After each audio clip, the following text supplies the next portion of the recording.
This video comes with a very large trigger warning because it contains verbatim reading of Anita Sarkeesians' master's thesis. Why? Because it's hilarious. But be warned, unprotected watching this video may cause Bible-popping, jaw-dropping, what did she really write that, ovitis, death by eyeball-popping, permanent IQ loss, diabetes, desire to put your head in a blender, putting your head in a blender, and slow, agonizing death by mankind just cannot be that stupid wailing. Need to reject people who are criticizing the way we do things. So, for instance, you have academics like Anita Sarkeesian, you have journalists like Lee Alexander saying, hey, there's a problem with your culture. Yes, academic Anita Sarkeesian. But what exactly is it that makes her an academic in communications? Oh, your playing days are over, my friend. But you can always fall back on your degree in communications. Oh, dear Lord. I know. It's funny, Major. Lubchenko learned nothing.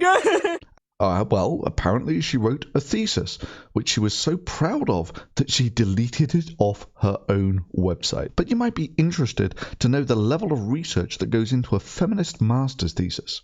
I wanted to explore what this meant for women's representations and the impact it has on the existing patriarchal division of gender roles.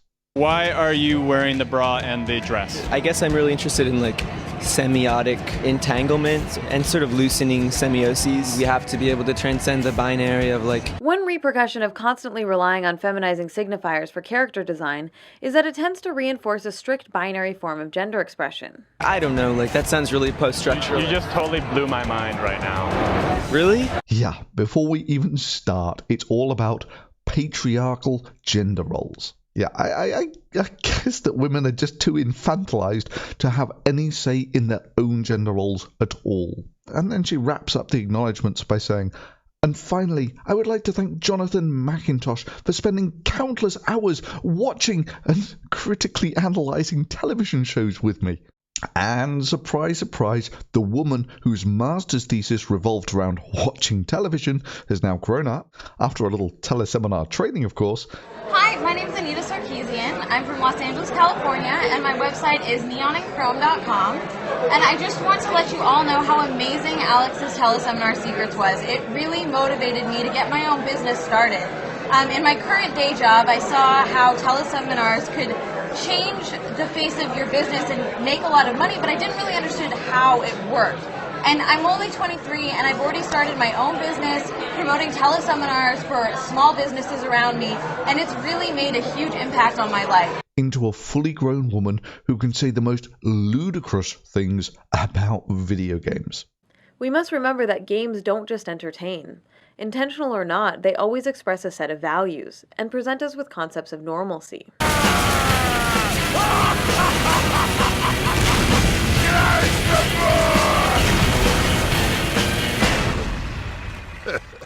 Can I have some more? I know. Every time I hear her say that. Intentional or not, they always express a set of values and present us with concepts of normalcy.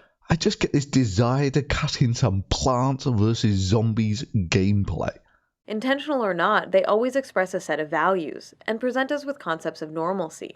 Most feminist critique isn't merely about women's issues, but it is largely concerned with social justice generally. I make a decision to have sex, and then later on go, feminism is a social movement. As Bell Hooks calls it, white supremacist capitalist patriarchy. I think, in fact, Anita's work has probably attracted sexists who have no interest in video games because they can't even stand to hear conversations about feminism. It's not just for you, Mr. Entitled. The assumption that wives should make babies instead of money is part of patriarchy. That's right. Feminists! Yeah, that's right. Anita's feminism is the one that fights against the white supremacist capitalist patriarchy. And they are choosing not to do anything about it, or certainly not to do enough about it. Understand how genocide and slavery and Orientalism all work together to uphold white supremacy. Right. And so that's really kind of the way that I understand my work. I see a serious problem with that ethically and... Okay, but let's cut through the bullshit here for a second. Oh, if only there was someone who personified the white supremacist capitalist patriarchy for Anita to hug like daddy. Ah, Anita Sarkeesian, fighting the patriarchy. Sorry, fighting the white supremacist capitalist patriarchy, one carefully staged photo op at a time.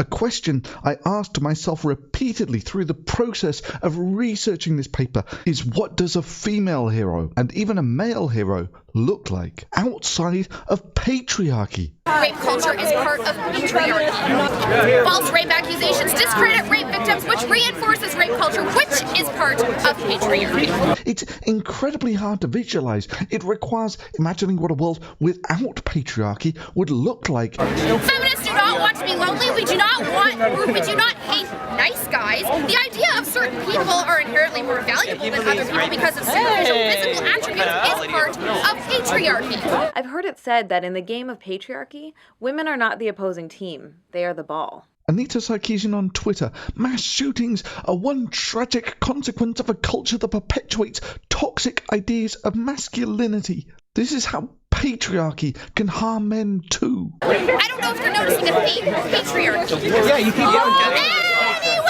Anyways, I'm not done. From media personalities to interpersonal relationships to advertising to work and careers to poverty and capitalism more broadly. It's nearly overwhelming to think about. Well, yeah, Anita, asking a feminist to imagine what a world would look like without patriarchy is kind of like asking a faith head to imagine what a world would look like without a god. Trust the gods, Leonidas. I'd prefer you trusted your reason. Your blasphemies have cost us quite enough already. Feminists and media critics ought to stop looking at these marginalized and underrepresented groups in the media as something to merely be fixed by simply including them, and to look at the larger structures and institutions that actively work to promote patriarchy and white supremacy. We need developers to take responsibility for their communities, right? Like, what are their games telling their community that's appropriate or not appropriate? How are their forums allowing conversations to happen or not happen, right? There's so many things, right? We could brainstorm a million ways that we could create these structural changes. And creating structural change means people have to follow those structures. But one way that I personally deal with comments is to moderate them, because I really want to create a space where people can come and engage with feminist ideas where they don't have to risk being harassed or ridiculed. That's right. It's a safe space where like-minded folks can hear things they already agree with from someone whose opinion they already know. Right, so that will, in addition to what we need to do to help pressure companies to make those changes, they need to step up. So working at those companies and being like, hey, how about we do these things or suggest these ideas that will make it be, right? And the vision that I have for what games can be, these are like micro pieces of that, right? So games like Gone Home was incredibly moving. I recently replayed Papo and Yo, which just is a devastating game that it's not fun to play. Yeah, there you have it. Modern feminism in gaming in a nutshell. Pressuring game developers to make games that are not fun to play and don't make a profit. Oh, sorry, more on why capitalism is anti-feminist later. Of Zoe Quinn, a game developer who her game was controversial even before her ex published a salacious blog post about her because she dared to do a game with no graphics that was about depression. But is it any wonder that feminists love to play the game Oppression Quest so much? And then, from her conclusions, we should have better representations, but in our fight for media justice, we have to push back against the social systems that maintain dominant cultural norms such as patriarchy, white supremacy, and capitalism. So who's to blame? Kanye clearly, but also Rockefeller Records, Universal Music Group, the entire music industry, and how the market functions in general. Our economic system favors stories that reinforce the status quo and render oppression invisible. Yeah, that's right. Our economic system renders oppression invisible, which is why the civil rights movement failed. Indeed, no one even ever knew about it, because our cultural system renders oppression invisible.